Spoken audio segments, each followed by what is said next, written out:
Yeah. Hey everyone. Alright, we were gonna drive this car a lot more, but we gotta do some work. We got to put these top hats on. There's a corner up the road. It's an intersection, and if I take a right at the intersection while going kind of fast, I can make this upper control arm hit the body of the car up top. Now, yeah, it's lowered and a whole bunch of other excuses and reasons why that happens, and car's not made for it, and neither's the body, and blah blah blah blah blah. But I think we're gonna get to work. We're gonna get the shocks out, the strut out, whatever you want to call it, and we got to get those top hats on. The top hats over there on the desk, on the cabinet. So basically, we need the shock out. We need the strut, if we want to be technical. We need the strut out of the car. But to do that, well, yeah, wheels off for sure. Separating lower ball joint probably. Keeping the upper on. Might try and do the bottom of the shock fork clamp or boot in there. That I usually have a hard time getting those to come off. They never ever want to come off, so usually end up taking the whole shock out with the fork mount at the bottom. That's what I meant to call it. We'll see. I just never ever have luck with that, but they got to come out. We have a spring compressor that I bought coming along the way, and we'll end up using that to get the top mounts on. So just shock out, compress the spring, top hat off, this top hat on, right, goes back in the car, and Bob's your uncle.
Hey everyone. Okay, so let's show you this compressor tool in case no one's used it. This is a great one. It's actually a Strut McPherson compressor tool, and you can see how it just clamps onto the springs. I put tape around that little area, and we'll just end up tightening the bolts on the ends, which compresses the spring, which then allows us to take that top hat off. Yeah. So back to fast forward.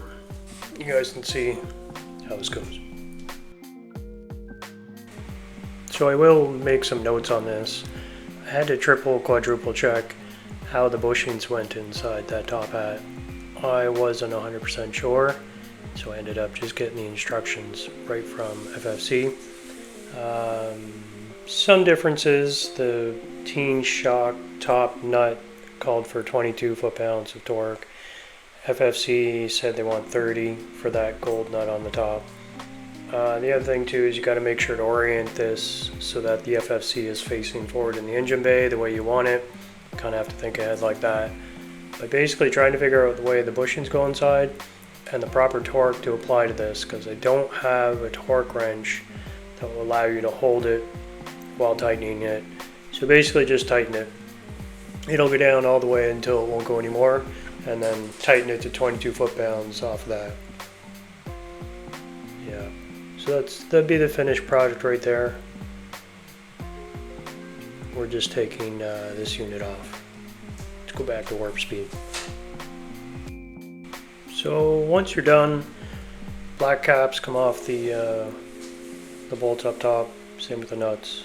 And then you're just reverse install, basically jamming this whole unit back up into the wheel well here, up through the traction bar, getting some bolts on and some nuts on it. I did notice that because the threads are longer, or those bolts are longer right there, able to utilize these green spacers I had in the past. They kind of look like a teen spacer or a teen colored shock related spacer thing. You'll see them here in just a second.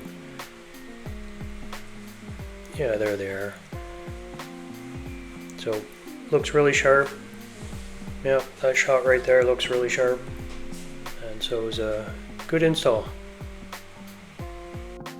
The only thing we got to do is torque everything down, and that's what we're doing here. We I don't know if this is the video, but we realized that we had the brake line in the wrong spot, and we had to take that fork back off and redo everything all over again. So yeah, we're just torquing stuff down, and then we're doing the exact same thing to the passenger side. So we can put this all fast forward pretty much. Of course, get the torque specs from the manual. I think there's a shot here somewhere of us doing that. Yeah, very important to meet torque specs on all these bolts you're working with, and make sure to do that right. Use the manual if you can, and a combination of manual from Teen, manual from FFC to make the right decision there.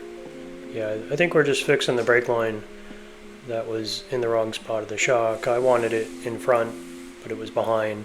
So we're just knocking that fork off again, putting the brake line in the right spot, and moving that fork back up, torque everything.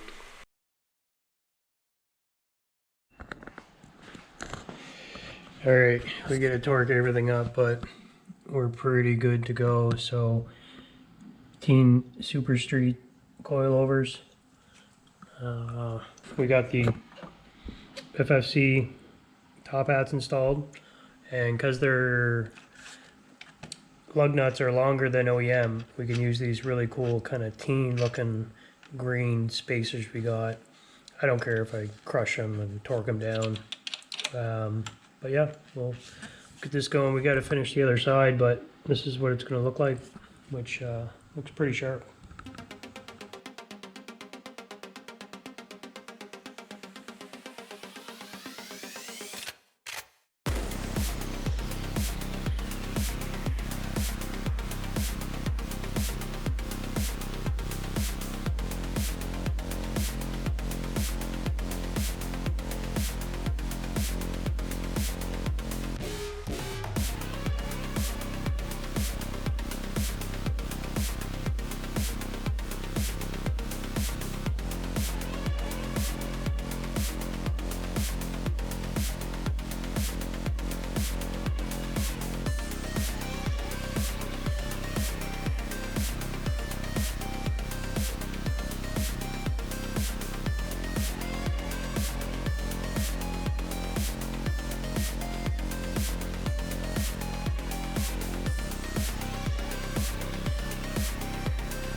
Alright, let's see if it lowers to the same height. It should.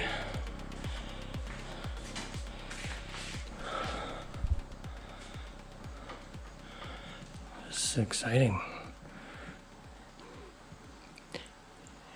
A new part that you notice no change, see no change.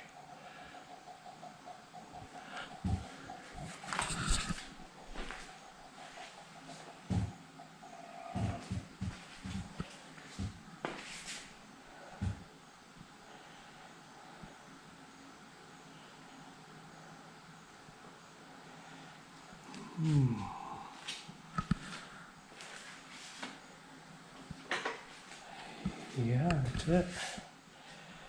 Boy, that does look a little higher.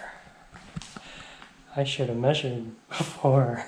I think the car's still, oh, it's stuck on the jack, I bet ya. I bet you.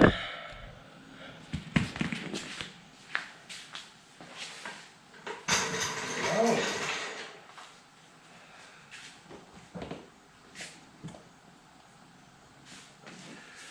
Okay. Huh.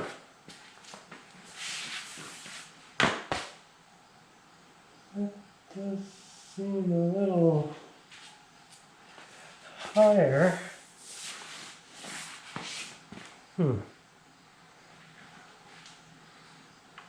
I'll have to compare photos. I was stupid and didn't measure. Still awesome news. Yeah, awesome news. Listen, just want to thank everyone for watching and supporting this whole channel with what we're doing. So many more mods coming up. Time and money pending, of course. Don't forget to torque your lug nuts, folks, before you hit the road. And this winter there'll be a bunch of projects coming up, and hopefully everyone can follow along. Thanks everyone, cheers.